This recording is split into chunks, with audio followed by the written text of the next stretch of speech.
Hello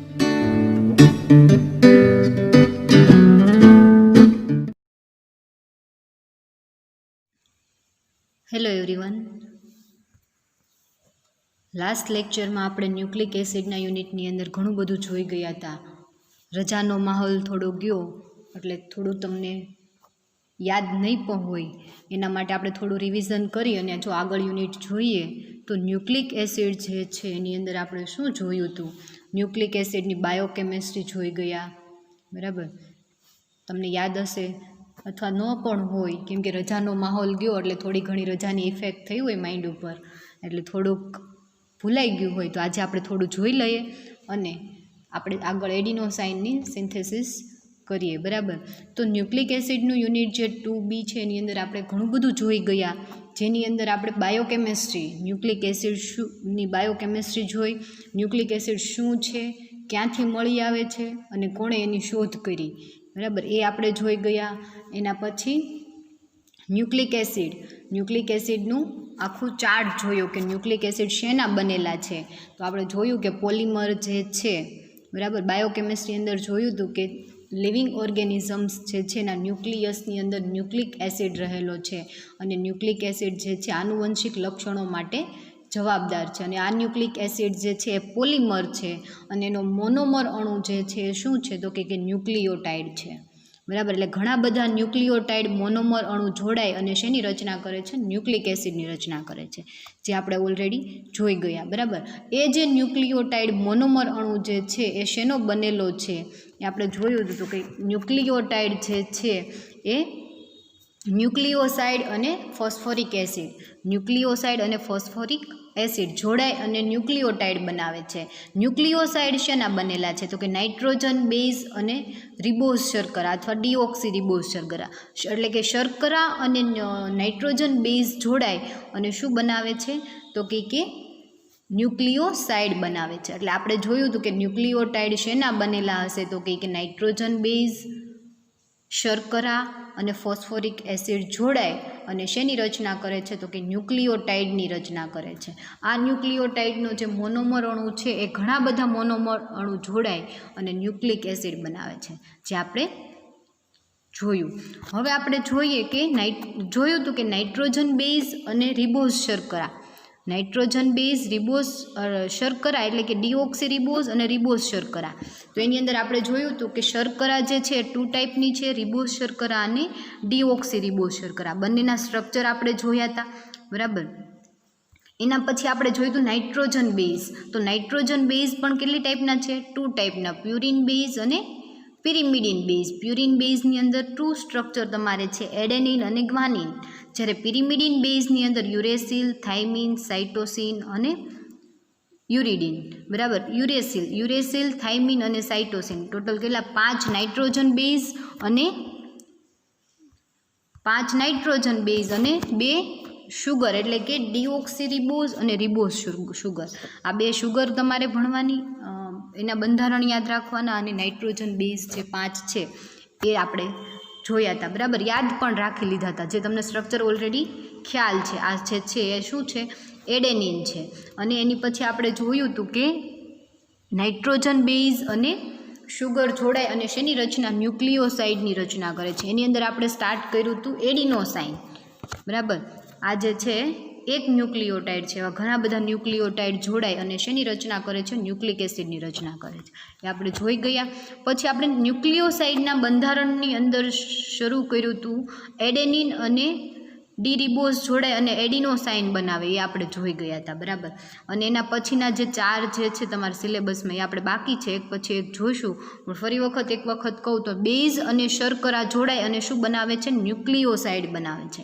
તો એવા adenine, D ribose જોડાય એડિનોસાઇન બનાવશે, ગ્વાનિન અને ડી રિબોઝ જોડાય ગ્વાનોસાઇન બનાવશે, સાઇટોસિન અને ડી રિબોઝ જોડાય સાઇટિડિન બનાવશે, જ્યારે થાઇમિન અને ડીઓક્સી રિબોઝ જોડાય થાઇમિડિન બનાવશે, યુરેસિલ અને ડી રિબોઝ જોડાય અને યુરિડિન બનાવશે. આ આપણે ઓલરેડી જોઈ ગયા, બરાબર. એમાં ફર્સ્ટ આપણે સ્ટાર્ટ કર્યું હતું એડિનોસાઇન, કે તમારે જે ન્યુક્લિયોસાઇડના બંધારણ જે છે 5, એ 5 શું કરવાના છે? એના બંધારણ સાબિત કરી અને એની સંશ્લેષણ એટલે કે એની સિન્થેસિસ કરવાની છે તમારે. તો આપણે એમાં એડિનોસાઇન જે સ્ટાર્ટ કર્યું હતું એનું આપણે બંધારણ સાબિત કર્યું હતું, કે એની અંદર શું આવેલું છે તો કે એડેનિન અને ડી રિબોઝ જોડે અને શેની રચના કરે છે, એડિનોસાઇનની રચના કરે છે. અને એની આપણે સિન્થેસિસ જે હતી એ શું હતી, બાકી હતી. બરાબર, તો આપણે ફરી વખત એકવાર એનું બંધારણ જોઈ લઈએ અને એના પછી એની આપણે સિન્થેસિસ જોઈએ. તો છે એડિનોસાઇનનું બંધારણ.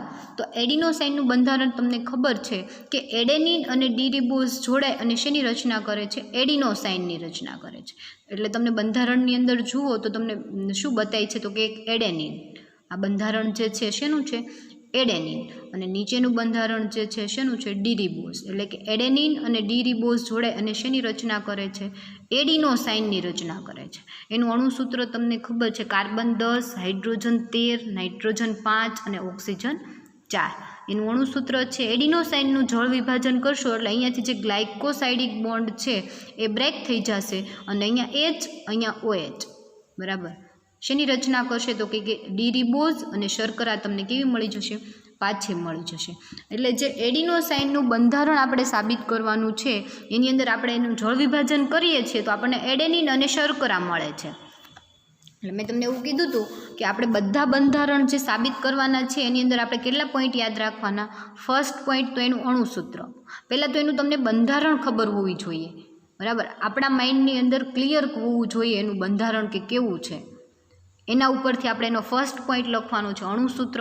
એ તો તમને આમાંથી ગણતા આવડી જાય. કાર્બન ગણી લેવાના, હાઇડ્રોજન ગણી લેવાના, નાઇટ્રોજન અને ઓક્સિજન. બરાબર, એ આમાં જોઈ લેવાના બંધારણની અંદર. જો તમને અણુસૂત્ર ક્યારે આવડશે, જો તમને એનું બંધારણ ખબર હશે તો તમે એના ઉપરથી એનું અણુસૂત્ર લખી શકશો.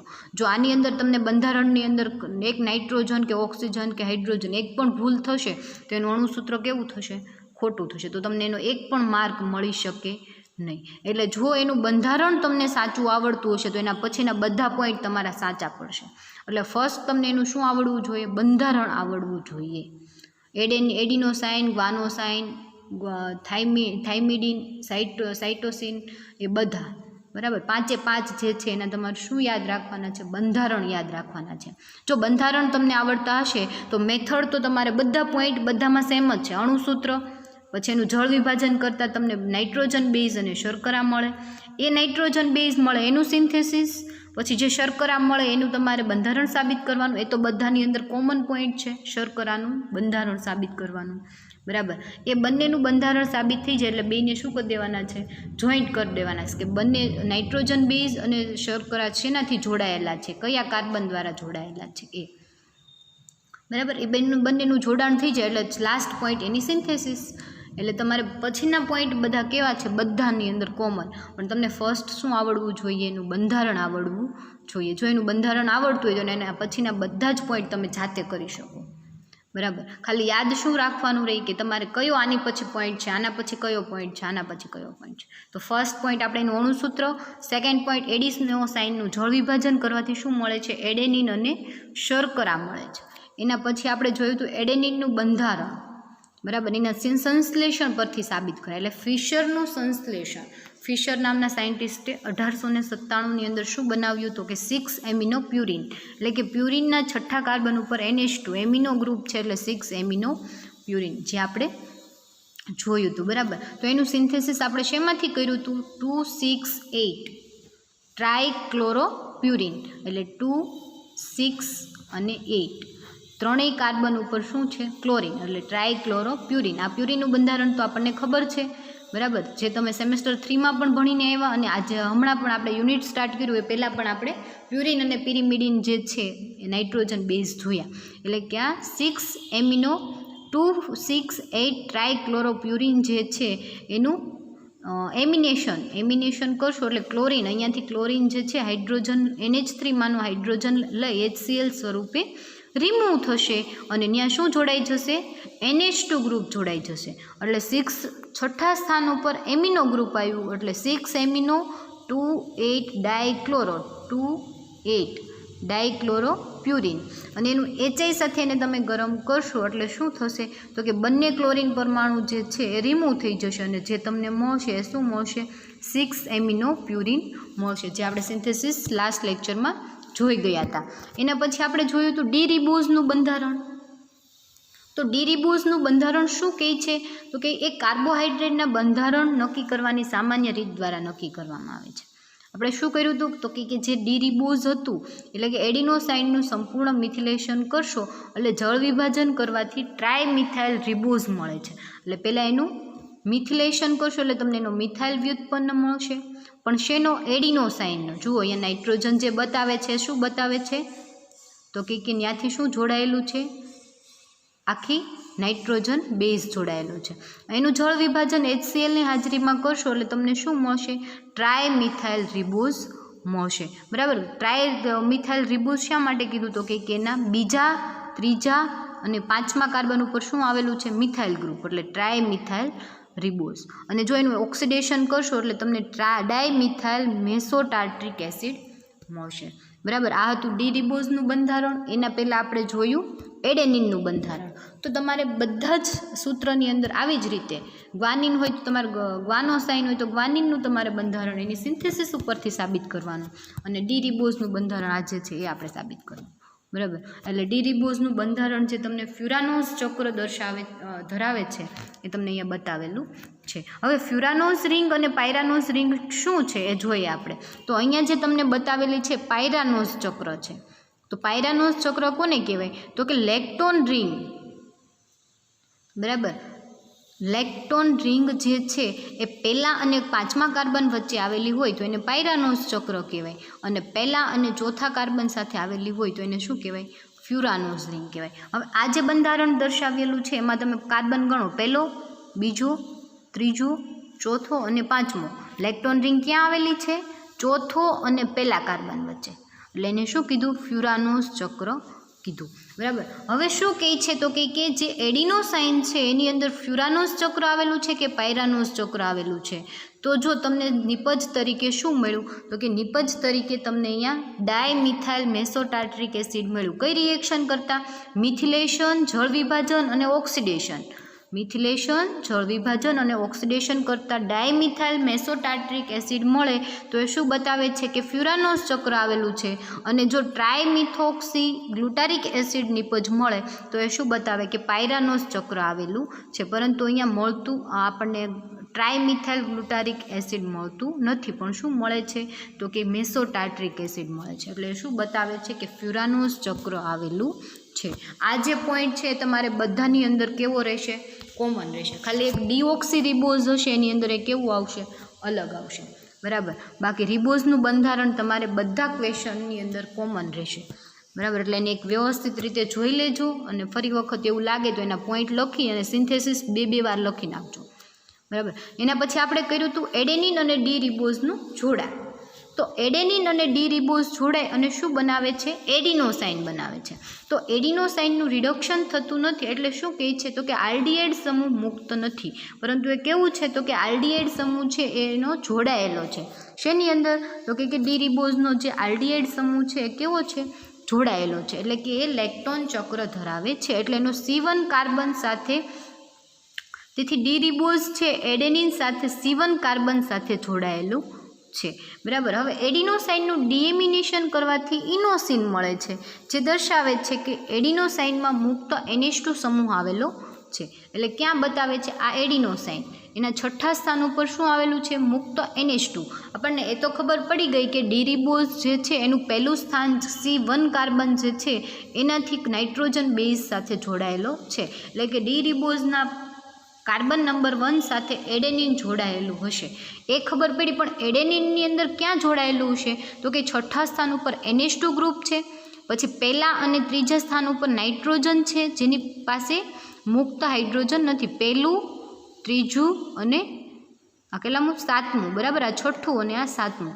સાતમા સ્થાન ઉપર, ત્રણેય સ્થાન ઉપર શું છે? નાઇટ્રોજન છે જેની પાસે મુક્ત હાઇડ્રોજન છે નહીં. બરાબર. તો બાકીના સ્થાન કયા વધ્યા તો કે બીજું, આ ચોથું અને પાંચમું સ્થાન કેવું છે? બે ચક્ર વચ્ચે કોમન છે, એટલે ચોથું અને પાંચમા સ્થાન પણ સાથે પણ નહીં જોડાયેલું હોય તો એ બીજું, છઠ્ઠું અને આઠમું અને નવમું એટલા સ્થાનમાંથી કોઈ પણ જગ્યાએ જોડાયેલું હશે.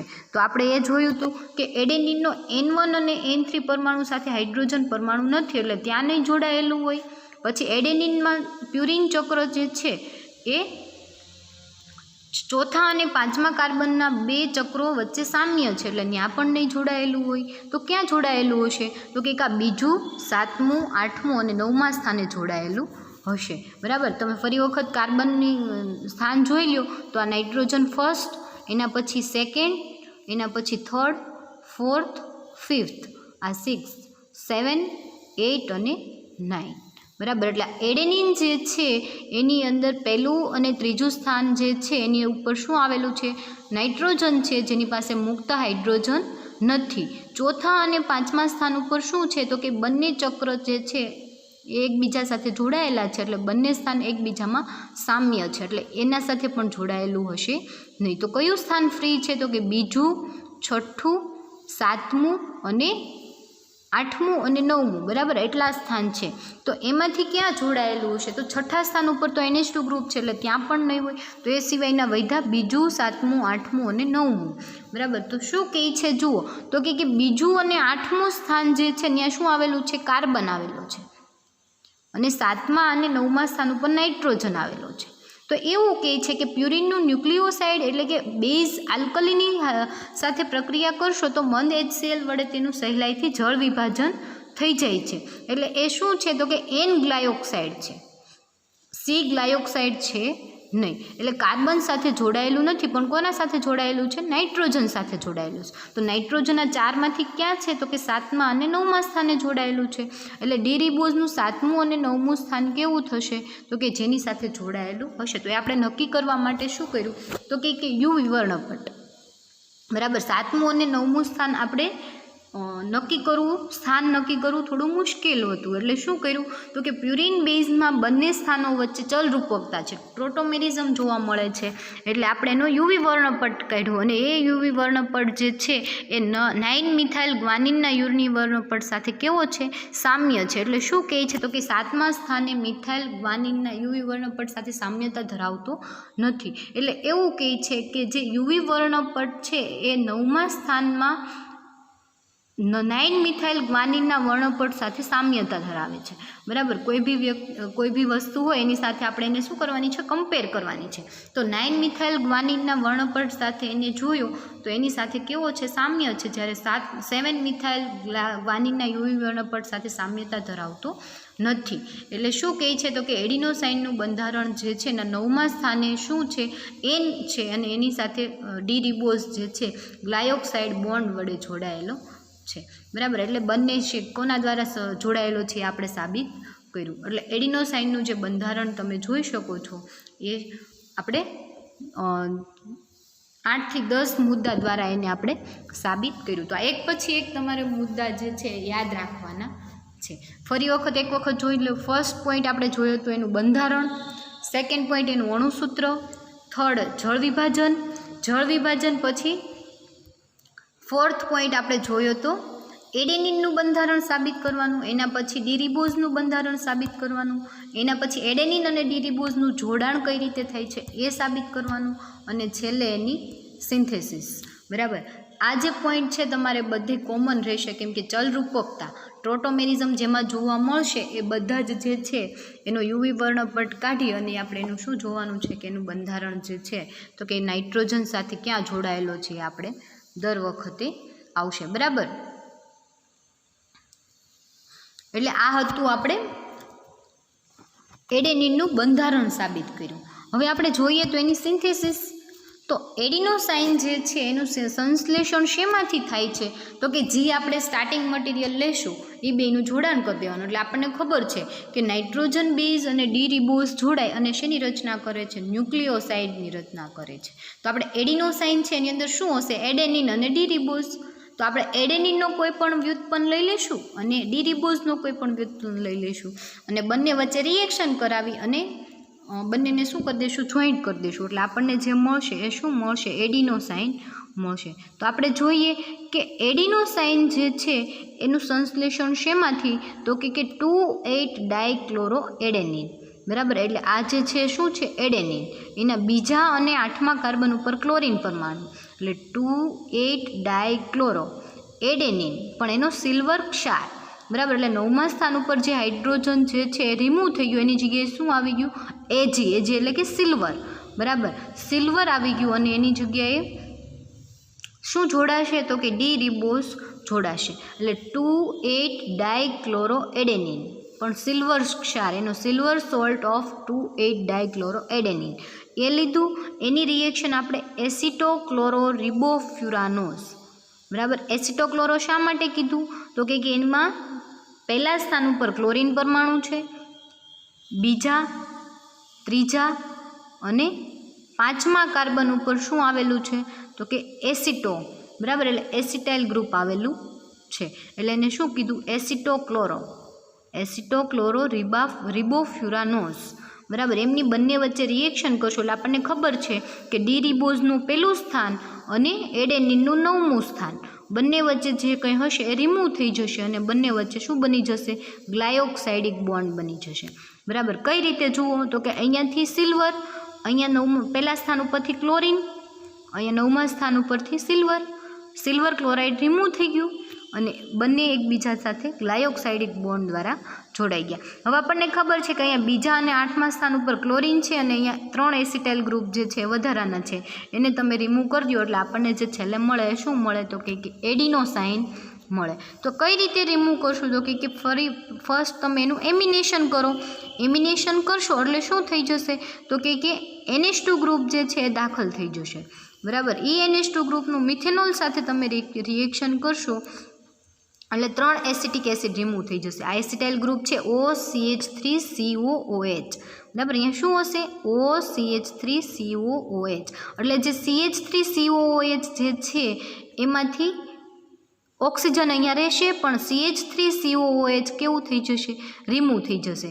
અને જ્યારે તમે મિથેનોલની સાથે એની રિએક્શન કરશો એટલે અહીંયા શું આવી જશે, H આવી જશે, બરાબર. ઓક્સિજન તો ઓલરેડી છે જ તે, એટલે અહીંયા શું બની જશે OH, બરાબર. જુઓ અહીંયા બતાવેલું છે, એટલે ત્રણેય સ્થાન ઉપરથી એસિટાઇલ ગ્રુપ CH3COOH સ્વરૂપે રિમૂવ થઈ જશે અને જે બનશે એ શું બનશે તો કે OH ગ્રુપ બનશે અને એ સિવાયના 2 ક્લોરીન પરમાણુ વધારે છે, એટલે જ્યારે રિડક્શન કરશો એટલે હાઇડ્રોજન લઈ અને ક્લોરીન પરમાણુ કેવા થઈ જશે, રિમૂવ થઈ જશે. એ ક્લોરીન પરમાણુ જે છે HCl સ્વરૂપે રિમૂવ થશે અને જે તમને મળશે એ શું મળશે, એડિનોસાઇન મળશે. ફરી વખત એની એક વખત સિન્થેસિસ જુઓ તો સિલ્વર સોલ્ટ ઓફ 2,8 ડાયક્લોરોએડેનિન, બરાબર. સિલ્વર સોલ્ટ ઓફ 2,8 ડાયક્લોરોએડેનિન એની રિએક્શન જ્યારે તમે એસિટોક્લોરોરિબોફ્યુરાનોસ સાથે કરશો, બરાબર. એસિટોક્લોરોરિબોફ્યુરાનોસ એટલે કે એના પહેલા સ્થાન ઉપર ક્લોરીન પરમાણુ, બીજા, ત્રીજા અને પાંચમા સ્થાન ઉપર શું આવેલું છે, acetyl group CH3. Acetyl group એટલે શું થશે OCH3, એસિટાઇલ ગ્રુપ એટલે OCH3COOH, જે તમને ક્યાં બતાવેલું છે, જુઓ અહીંયા બતાવેલું છે, રિમૂવ થાય છે એટલા માટે, બરાબર. આ એસિટાઇલ ગ્રુપ જે છે એ એટલે જ્યારે તમે એની રિએક્શન કરશો એટલે સિલ્વર ક્લોરાઇડ અહીંયાથી સિલ્વર, અહીંયાથી ક્લોરીન, સિલ્વર ક્લોરાઇડ શું થઈ જશે, રિમૂવ થઈ જશે અને બંને જે છે ગ્લાયોક્સાઇડિક બોન્ડ દ્વારા જોડાઈ જશે, જે અહીંયા બતાવેલો છે તમને, બરાબર. કયો બોન્ડ તો કે આ. કોણ જોડાણું તો કે ડી રિબોઝ અને એડેનિન. એડેનિનનો ક્ષાર લીધો અને ડી રિબોઝનો વ્યુત્પન્ન લીધો, બરાબર. બંને વચ્ચે રિએક્શન કરી એટલે શું થયું તો કે અહીંયાથી સિલ્વર, અહીંયાથી ક્લોરીન, સિલ્વર ક્લોરાઇડ રિમૂવ થઈ ગયું, બંને વચ્ચે બોન્ડ બની ગયો. ફરી વખત તમે એની રિએક્શન આગળ કરશો તો ફર્સ્ટ એનું એમિનેશન કરી એનું મિથેનોલ સાથે રિએક્શન કરશો 0 ડિગ્રી સેલ્સિયસ તાપમાને. હવે તમે વિચારો કે 0 ડિગ્રી સેલ્સિયસ તાપમાન એટલે 0 ડિગ્રી સેલ્સિયસ તાપમાન અહીંયા જુઓ એવું બતાવે છે. તો 0 ડિગ્રી ટેમ્પરેચર ક્યારે થાય, બરાબર. ફ્રીઝરનું જે ટેમ્પરેચર હોય છે આપણે કે પાણી જે છે એ શેમાં કન્વર્ટ થાય, 0 ડિગ્રીએ બરફમાં કન્વર્ટ થાય. તો આ જે રિએક્શન તમારે કરવાની છે એ એકદમ બરફની અંદર કરવાની છે. હવે તમને એમ થશે બરફની અંદર રિએક્શન કરવી એટલે શું, બરાબર, 0 ડિગ્રી સેન્ટીગ્રેડ તાપમાન. તો તમે ઘણી વખત વ્યુત્પન્ન બનાવો છો, બરાબર, તો એને બરફમાં તમારે રાખવાનું. શેની અંદર, બરફની અંદર, બરફ ભરેલા બીકરની અંદર જે તમે ટેસ્ટ કરો છો એ ટેસ્ટ ટ્યુબને શેની અંદર રાખી દેવાની છે, બરફની અંદર. અને ક્યારેક તો એવું પણ થતું હોય છે કે તમારે રિએક્શનની અંદર બરફ એડ કરી દેવાનો, એટલે ટેમ્પરેચર જે છે કેવું થઈ જાય, 0 ડિગ્રી ટેમ્પરેચર થઈ જાય.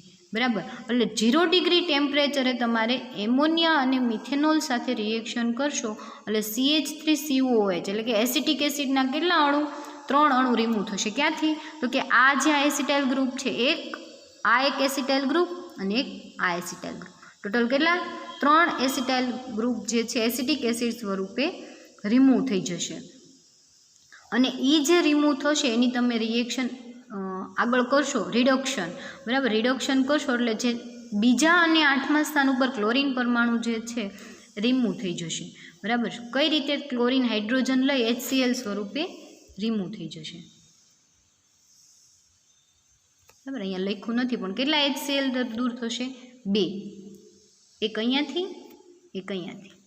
2 ક્લોરીન પરમાણુ જે છે રિડક્શન કરશો એટલે H કેવો થશે, અંદર એડ થશે. H એડ થશે એને લઈ અને ક્લોરીન પરમાણુ HCl સ્વરૂપે રિમૂવ થઈ જશે.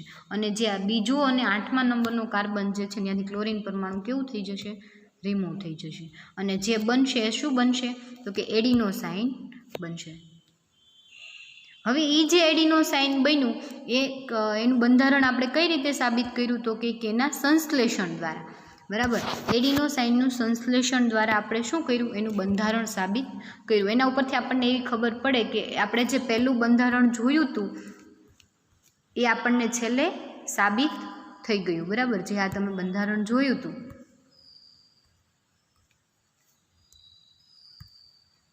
એ કેવું થઈ ગયું, સાબિત થઈ ગયું. કઈ રીતે?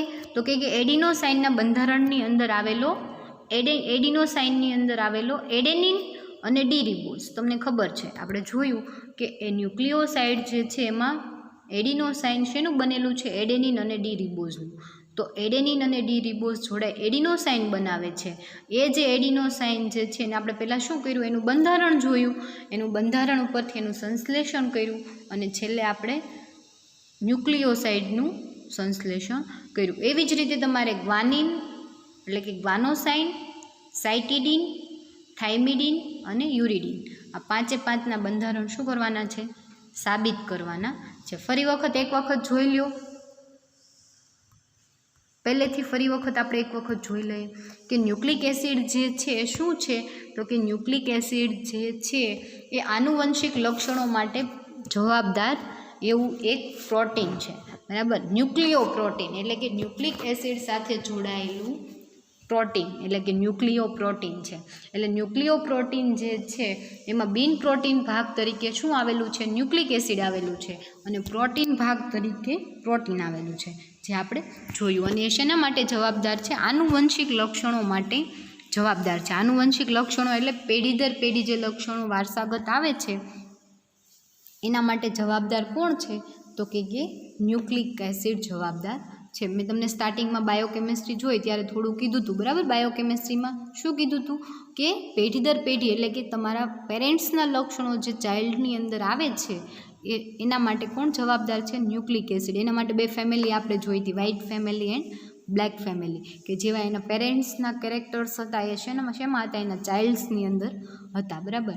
એટલે એના માટે જવાબદાર એવા ન્યુક્લિક એસિડ. બરાબર. આનુવંશિક લક્ષણો માટે જવાબદાર ન્યુક્લિક એસિડ શેમાં આવેલા છે, તો કે લિવિંગ ઓર્ગેનિઝમ્સ. લિવિંગ ઓર્ગેનિઝમ્સ એટલે શું, તો કે મનુષ્યનું બોડી, કોઈ બી જીવંત પ્રાણી.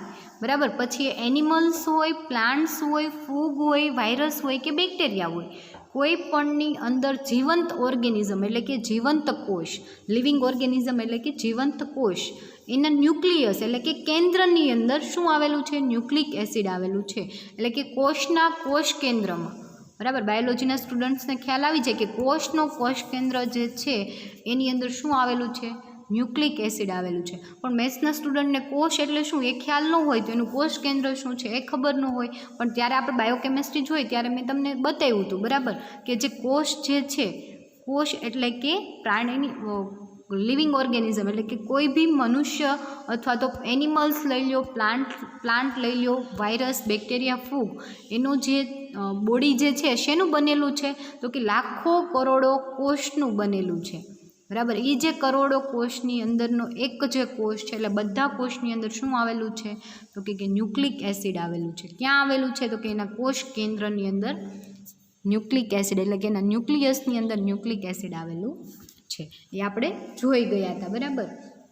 પછી આપણે એ પણ જોયું હતું કે ન્યુક્લિયોટાઇડ્સ જે છે એ ન્યુક્લિયોટાઇડ્સ શેના બનેલા છે તો કે 3 કમ્પાઉન્ડ, 5 મેમ્બરવાળી એક રિબોઝ શર્કરા, 5 મેમ્બરવાળી શર્કરા, પછી નાઇટ્રોજન બેઝ અને ફોસ્ફોરિક એસિડ. તો એમાં જે આપણે જોયું હતું એમાંથી આપણે એક બંધારણ આજે સાબિત કર્યું કે જે એડિનોસાઇન જે છે એની અંદર ડી રિબોઝ અને એડિનિન જોડાય અને એડિનોસાઇન બનાવે છે.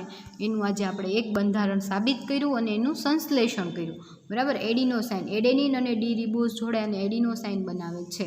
બરાબર. તો એડિનોસાઇનનું આપણે શું સાબિત કર્યું? બંધારણ સાબિત કર્યું અને સાથે એનું સંશ્લેષણ કર્યું. તો જે આ એક આપણે જોયું એવા આપણે કેટલા જોવાના છે? હજી 1, 2, 3 અને 4. બરાબર. 4 હજી આપણે બાકી છે. આ જે ક્વેશ્ચન 5 જે છે તમારા મોસ્ટ આઈએમપી છે અને મોટા ભાગે તમારા પેપરમાં હોય છે. બરાબર. 5માંથી એકાદ 2 તો હોય જ તે. એટલે 5 જે છે એક જ મેથડથી તમારે કરવાના છે. જો તમે એડિનોસાઇન સમજી લો તો પછીના 5 તમારી જાતે તમે કરી શકો. ક્યારે કરી શકો? જ્યારે તમને આ બધા જ નાઇટ્રોજન બેઝના બંધારણ આવડતા હોય અને ડી રિબોઝ અને ડીઓક્સી રિબોઝ બંનેના બંધારણ મોઢે આવડતા હોય ત્યારે.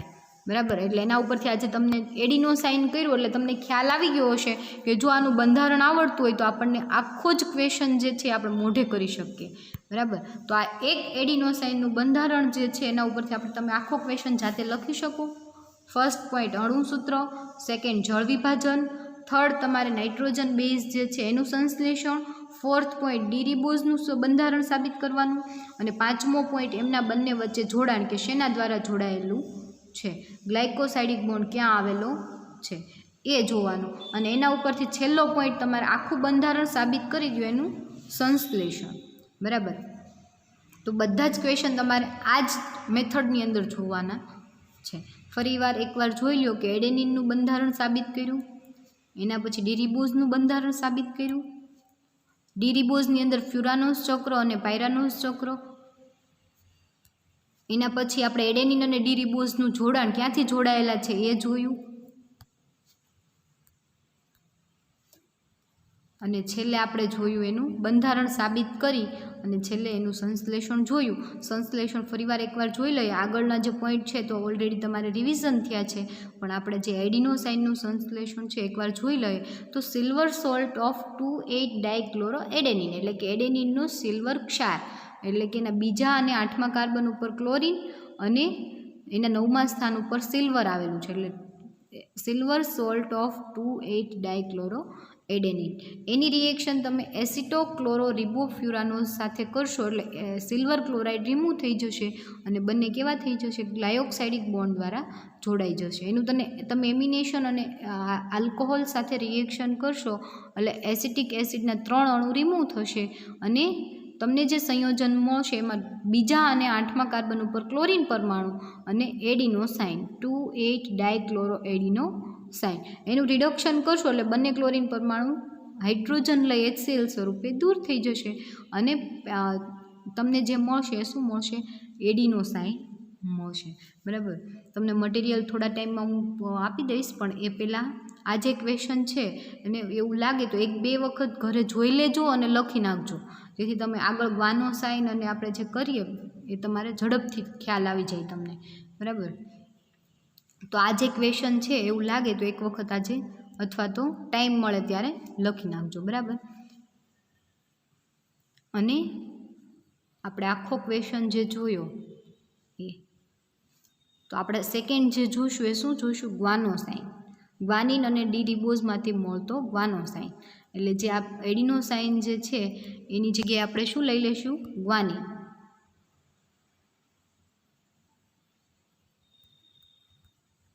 બરાબર. આ એડેનિન જે છે એની જગ્યાએ શું આવી જશે? ગ્વાનિન. એટલે જે આપણે જોઈશું એમાં ગ્વાનિનની સિન્થેસિસ કરશું. ઓકે. તો એક વખત બને ત્યાં સુધી ઘરે 1 અથવા 2 વખત ક્વેશ્ચન આખો લખી નાખજો એટલે તમને કંઈ પ્રોબ્લેમ થાય નહીં. ઓકે. Thank you.